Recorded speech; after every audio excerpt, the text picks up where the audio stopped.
The email arrived on a Tuesday afternoon, a digital thunderclap in the quiet hum of Professor Schofield's suburban Melbourne office.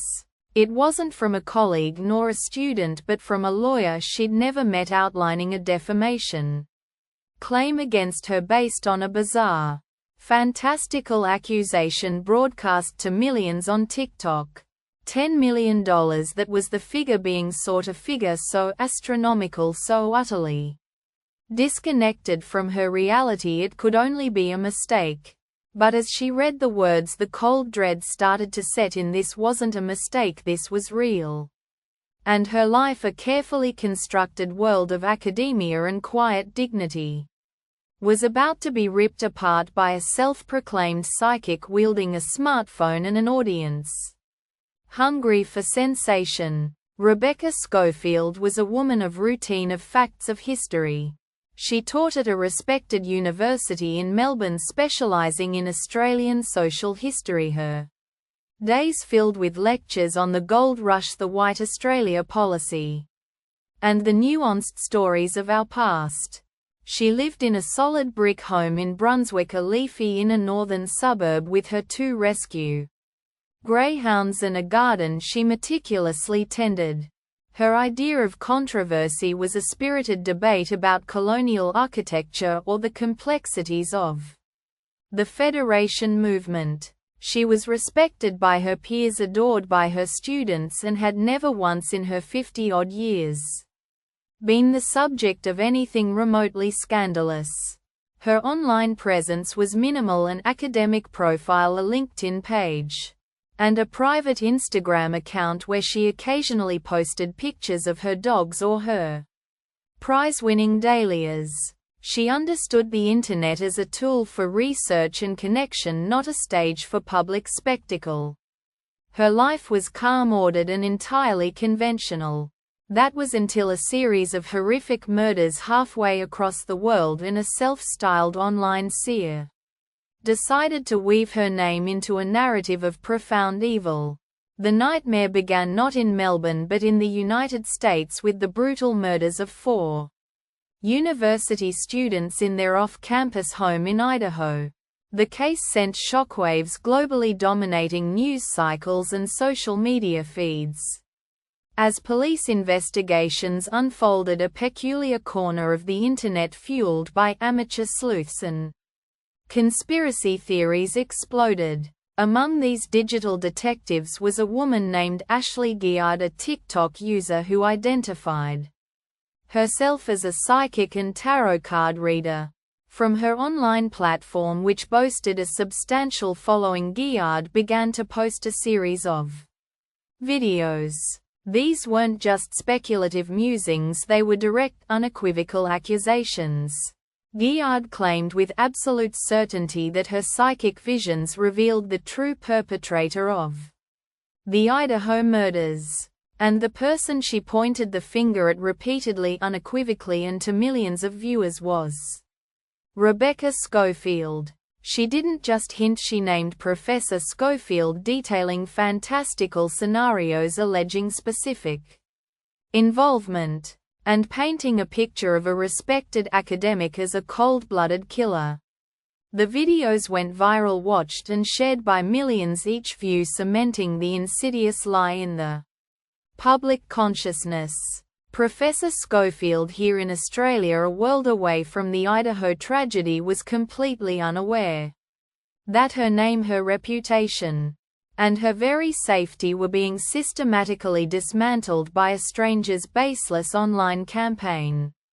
It was a digital witch hunt built on nothing more than the capricious pronouncements of an internet personality, yet it carried the real-world weight of accusation and condemnation. What could a history professor in Brunswick possibly do against a global viral torrent of misinformation? The answer, as it turned out, lay not in the digital realm but in the enduring power of the law. Professor Schofield, reeling from the shock and the genuine fear for her safety, engaged solicitors. This wasn't a matter for local police nor for a social media platform's content moderation team. This was a serious case of defamation. an attack on her character and reputation that had tangible damaging consequences. Her lawyers initiated a civil action against Ashley Giard in the United States, where the defamatory statements originated and where a significant portion of the audience resided. For Australians, navigating legal systems overseas can be daunting, but the principles of defamation are broadly similar across common law jurisdictions. The core argument was clear: Giard had made false, damaging statements of fact about Professor Schofield to a third party, and those statements had caused significant harm.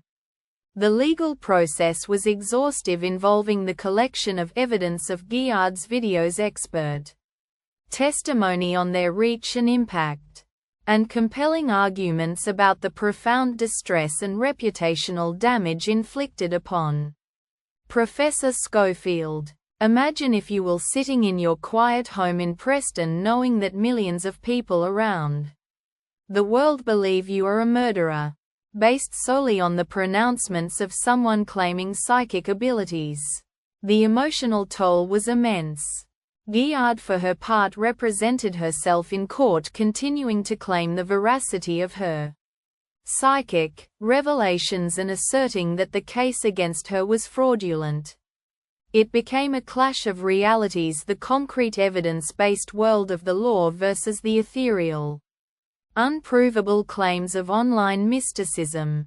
The stakes were incredibly high, not just for Professor Schofield's reputation but for the very idea of accountability in the digital age. After a grueling legal battle, a civil court jury in Idaho delivered its verdict. They found overwhelmingly in favor of Professor Schofield. The jury ordered Ashley Giard to pay a staggering sum, $10 million in damages. This wasn't a minor slap on the wrist, it was a resounding declaration that online falsehoods have real-world consequences, and that the freedom to speak does not equate to the freedom to defame without consequence.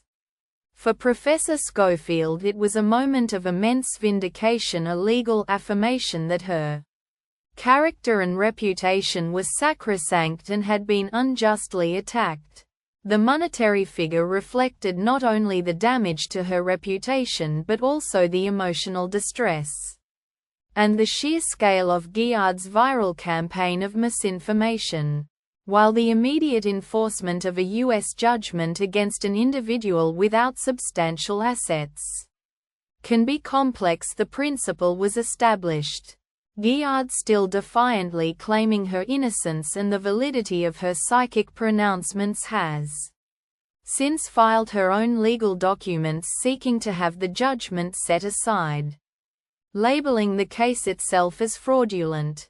It's a move that highlights the ongoing struggle to hold individuals accountable when they refuse to accept the findings of a legitimate legal process. For Professor Schofield, living out her quiet academic life in Brunswick, the $10 million figure might always remain a symbolic victory rather than a bank transfer. But the crucial point was the clear, unequivocal judgment delivered by a court of law. This case, though played out largely overseas, carried